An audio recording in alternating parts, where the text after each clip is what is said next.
भारत सरकार के मुख्य दिव्यांगजन आयुक्त डॉक्टर एस गोविंदराज, जो स्वयं भी 2 वर्ष की आयु से दृष्टिबाधित है, ने कहा कि दिव्यांगजनों के सशक्तिकरण के लिए केवल नीतियां और कानून पर्याप्त नहीं है, बल्कि समाज की सोच और दृष्टिकोण में भी बदलाव जरूरी है। वे शुक्रवार को नागदा के स्नेह परिसर में आयोजित पत्रकार वार्ता को संबोधित कर रहे थे। उन्होंने कहा कि दिव्यांगजन भी समाज के अन्य नागरिकों की तरह समान अधिकार और सम्मान के पात्र है।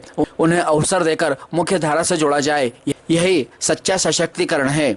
स्नेह एवं परिवार संस्था द्वारा आयोजित self advocates forum of India साफी के 8वें राष्ट्रीय अधिवेशन में भाग लेने के लिए नागदा पधारे डॉक्टर गोविंदराज ने पत्रकारों से कहा कि दिव्यांगता के बावजूद भी व्यक्ति में क्षमता होती है। साफी ने बौद्धिक बदलाव को सफलतापूर्वक सिद्ध किया है। यह पूरे समाज के लिए एक प्रेरणादायक संदेश है।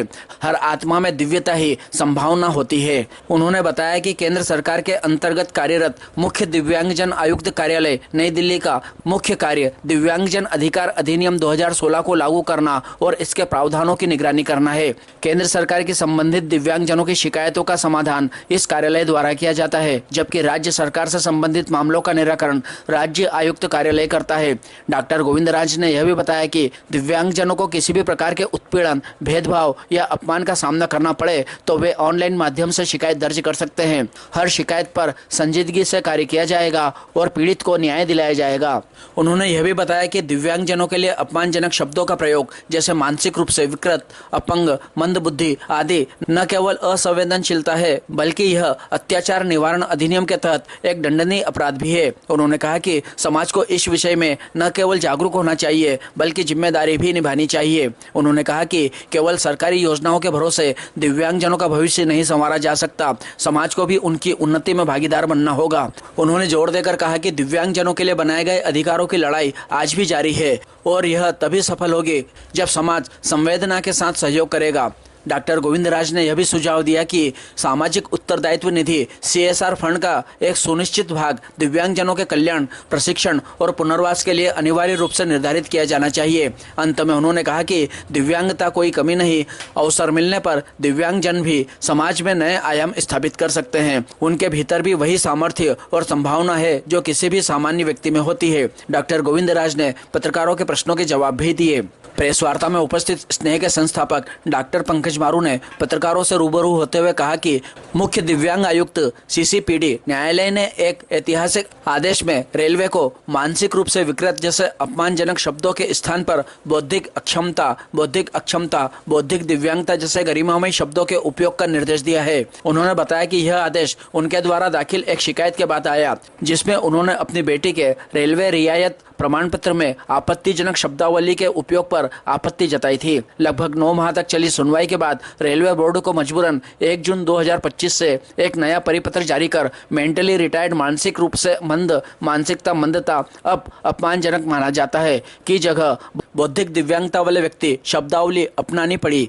मुख्य आयुक्त ने यह भी कहा कि इस बदलाव से न केवल शिकायतकर्ता की बेटी को न्याय मिला, बल्कि देश भर के बौद्धिक रूप से दिव्यांग व्यक्तियों की गरिमा को भी सम्मान मिला है। इसके साथ ही कोर्ट ने रेलवे को अपने समस्त फॉर्म और प्रमाण पत्रों की भाषा की समीक्षा कर सम्मानजनक शब्दों के उपयोग की सिफारिश की है। आप एक कोर्ट है और आपका आदेश मानना सबको पड़ेगा। मैं सबसे अच्छी एक और बात बताऊं, कल मैंने एक केस किया हुआ था हमारे बौद्धिक दिव्यांगों के लिए रेलवे बोर्ड के खिलाफ। रेलवे बोर्ड उनके जो कंसेशन पत्र होते हैं उसमें उनको लिखता था मेंटल रिटार्डेड, मानसिक रूप से विकृत। अब ये इतना खराब शब्द है और जब मैंने उन्हें कहा तो उन्होंने बदलने से मना कर दिया कि इस वर्ड को हम चेंज नहीं करेंगे राइटिंग में। तो मैंने केस आपकी कोर्ट में फाइल किया। कल आपकी कोर्ट से उसका जजमेंट पारित हुआ। उस जजमेंट में पारित होने के पहले ही जब पूरी प्रोसीडिंग हुई, हमने सारे प्रूफ दिए कि सुप्रीम कोर्ट के ये ऑर्डर है।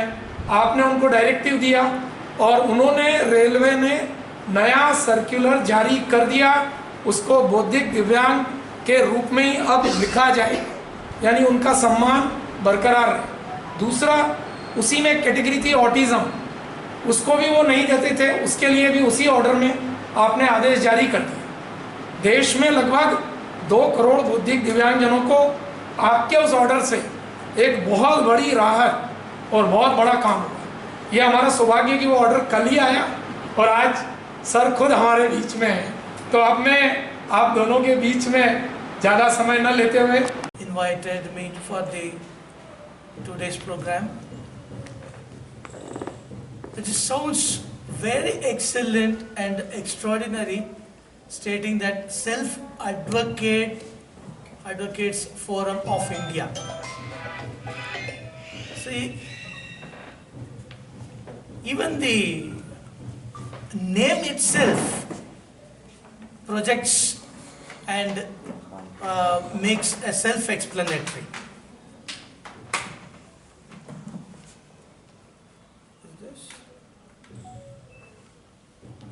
So, I wonder how they got this idea, making an intellectually differently abled people to make as an advocate.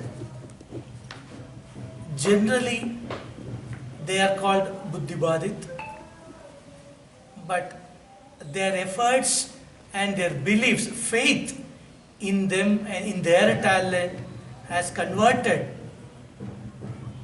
their ability despite the disability.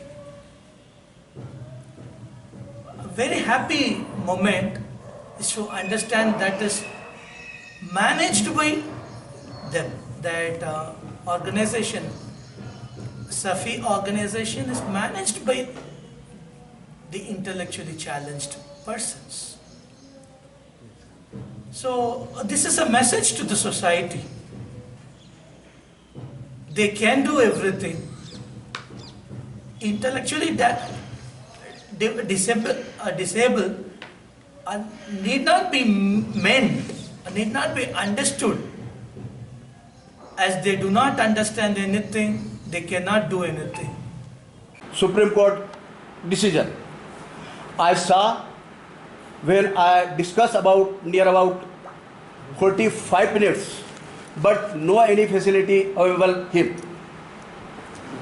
I will read a decision about Supreme Court.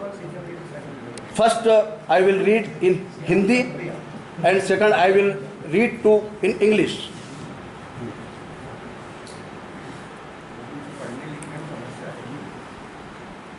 निःशक्त जिनमें नेत्रहीन व्यक्ति भी शामिल है, पंकज जी आप थोड़ा ध्यान से सुनें, जिसमें नेत्रहीन व्यक्ति भी शामिल है को ऐसी सूचना जो अधिनियम के अधीन अनुज्ञेय है प्राप्त करने के लिए कार्यात्मक सुविधा होना चाहिए, उन्हें ऐसी उपयोगिता के लाभ से वंचित नहीं किया जाना चाहिए। ये डिसीजन है सुप्रीम कोर्ट का असीर जमाल बनाम भारत संघ 2019 का। और मैं सर के उसके लिए मैं इंग्लिश में इसको I will read. Request for updating information by difficultly abled person, entertainment, different abled person including visually impaired person should have the facility to receive such information as possible unable to act. They should be deprived of the benefit of such a utility. So I will ask two questions. You are a commissioner. You can issue a direction to the right to information. Follow this decision. What do you think in this decision of Supreme Court?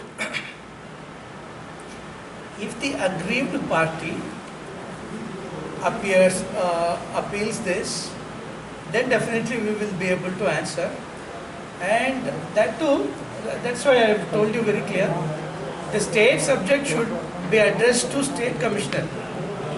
Since she is working under a state government, and she has to approach the state commissioner for persons with disabilities and get the relief. Definitely this has to be done, this will be done. When you approach the state commissioner, definitely they will take necessary action. How to file a complaint at your office?